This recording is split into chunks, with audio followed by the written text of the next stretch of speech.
Hello friends, welcome to Rama's Cooking World. இன்னைக்கு ஒரு சூப்பரான chicken cheese ball எப்படி பண்றதுன்னு பார்க்கலாம். இந்த ஈத் டைம்ல நம்ம ஸ்நாக்ஸ் ஏதாவது செஞ்சு பார்க்கணும்னு பாப்பீங்க.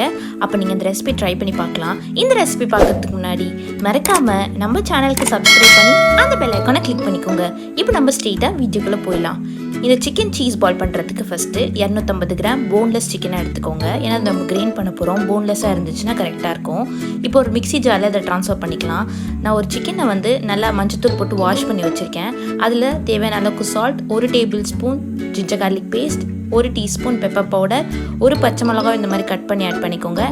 அப்புறம் 1/2 டீஸ்பூன் மிக்ஸ்ட் ஹர்ப்ஸ், இது எல்லாம் டிபார்ட்மெண்டல் ஸ்டோர்லேயும் கிடைக்கும். அப்புறம் 1/2 teaspoon chilli powder, 1/2 teaspoon garam masala, 1/2 teaspoon chilli flakes add பண்ணிவிட்டு இதை நல்லா கிரைண்ட் பண்ணி எடுத்துக்கோங்க. உங்ககிட்ட சில்லி ஃப்ளேக்ஸ் இல்லைன்னா கொஞ்சம் சில்லி பவுடர் எக்ஸ்ட்ரா ஆட் பண்ணிக்கோங்க.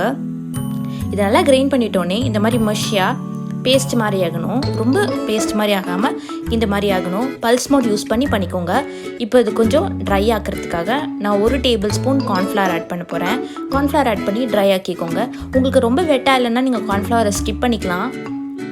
இப்போது இந்த மாதிரி நல்லா மாவு கன்சிஸ்டன்சிக்கு வந்ததுக்கப்புறம் இதை நம்ம சின்ன சின்ன பாலாக உருட்டுக்க போகிறோம். அதுக்கு முன்னாடி இந்த பேஸ்ட்டை ரெடி பண்ணுறதுக்கு ஒரு 4 டேபிள் ஸ்பூன் மைதா ஆட் பண்ணிக்கோங்க. அப்புறம் ஒரு 1/4 டீஸ்பூன் ரெட் சில்லி பவுடர், இல்லைனா நீங்கள் பெப்பர் பவுடர் ஆட் பண்ணிவிட்டு ஒரு 1/2 டீஸ்பூன் சால்ட் ஆட் பண்ணி இது எல்லாத்தையும் நல்லா மிக்ஸ் பண்ணிக்கோங்க. மிக்ஸ் பண்ணிவிட்டு இதை பேஸ்ட் மாதிரி எடுத்து வச்சுக்கோங்க. நம்ம பாலை வந்து இந்த பேஸ்ட்டில் டிப் பண்ணிவிட்டு தான் அப்புறம் கோட்டிங் பண்ண போகிறோம். இதில் வந்து இந்த கட்டிகளும் இல்லாமல் பார்த்துக்கோங்க. இந்த மாதிரி பர்ஃபெக்ட் கன்சிஸ்டன்சி வந்ததுக்கப்புறம் இந்த மாதிரி சின்ன சின்னதாக உங்களுக்கு பால் சைஸ் ஊற்றிக்கோங்க. நீங்கள் எவ்வளோ பெருசாக உருட்டுறீங்களோ அது உங்களோட ஓன் சாய்ஸ் தான். இப்போ நான் நடுவில் வந்து கொஞ்சம் மொசரல்லா சீஸ் வச்சுருக்கேன். நான் டைஸ்டு மொசரல்லா சீஸ் வச்சுருக்கிறதுனால இந்த மாதிரி வைக்கிறேன். உங்கள்கிட்ட க்யூபாக இருந்துச்சுன்னா நீங்கள் கரெக்டான அந்த க்யூப் சைஸில் கட் பண்ணி இதுக்குள்ளே ஸ்டஃப் பண்ணிக்கோங்க. ஸ்டஃப் பண்ணிவிட்டு இது எல்லாத்தையும் நல்லா ஒரு பால் ஷேப் கொண்டு வந்துடுங்க. பாருங்க, நான் எல்லா பால்ஸையும் ரெடி பண்ணி வச்சுட்டேன். இது கோட் பண்ணுறதுக்கு நான் கொஞ்சம் கார்ன்ஃப்ளேக்ஸ் எடுத்திருக்கேன். ஒரு 3/4 கப் கார்ன்ஃப்ளேக்ஸ். உங்கள்கிட்ட பிரெட் கிராம்ஸ் இருந்துச்சுன்னா நீங்கள் அதை கூட யூஸ் பண்ணிக்கலாம். இது நல்லா கிரைண்ட் பண்ணி ஃபைன் பவுடர் ஆகிட்டதுக்கப்புறம் இப்போ நம்ம ஒரு பாலாக இந்த மாதிரி நம்ம செஞ்சு வச்சுருந்த பேஸ்ட்டில் டிப் பண்ணிவிட்டு அப்புறம் வந்து கார்ன்ஃப்ளேக்ஸில் முக்கி எடுத்துக்கோங்க. நீங்கள் வந்து எக்கை கூட யூஸ் பண்ணிக்கலாம். எக்கை நல்லா உடச்சி ஊற்றி நல்லா மிக்ஸ் பண்ணிவிட்டு அதில் கொஞ்சம் சால்ட் அண்ட் பெப்பர் ஆட் பண்ணி இந்த மைதா பேஸ்ட்டுக்கு எல்லாம் யூஸ் பண்ணிக்கலாம். அது சூப்பராகவே இருக்கும். இந்த மாதிரி கார்ன்ஃப்ளேக்ஸில் நல்லா முக்கி எடுத்துகிட்டு நம்ம சைடில் வச்சுக்கலாம்.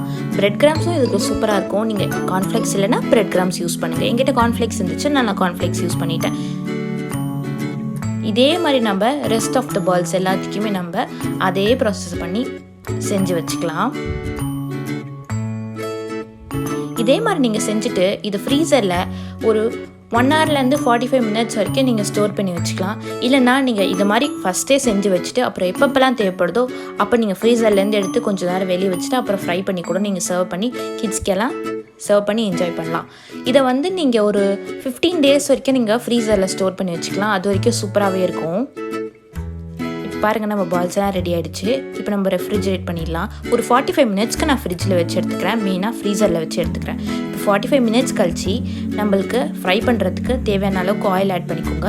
அப்புறம் ஆயில் வந்து கரெக்டான டெம்பரேச்சர் ஆகணும். இந்த மாதிரி கார்ன்ஃப்ளேக்ஸை போட்டு பாருங்கள், நல்லா பபிள்ஸாக வந்துச்சுன்னா ஆயில் நல்லா ஹீட் ஆகிடுச்சுன்னு அர்த்தம்.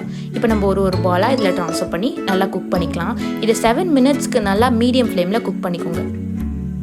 மெயினாக 7 மினிட்ஸ்க்கு நல்ல மீடியம் ஃப்ளேம் வச்சு குக் பண்ணிக்கோங்க.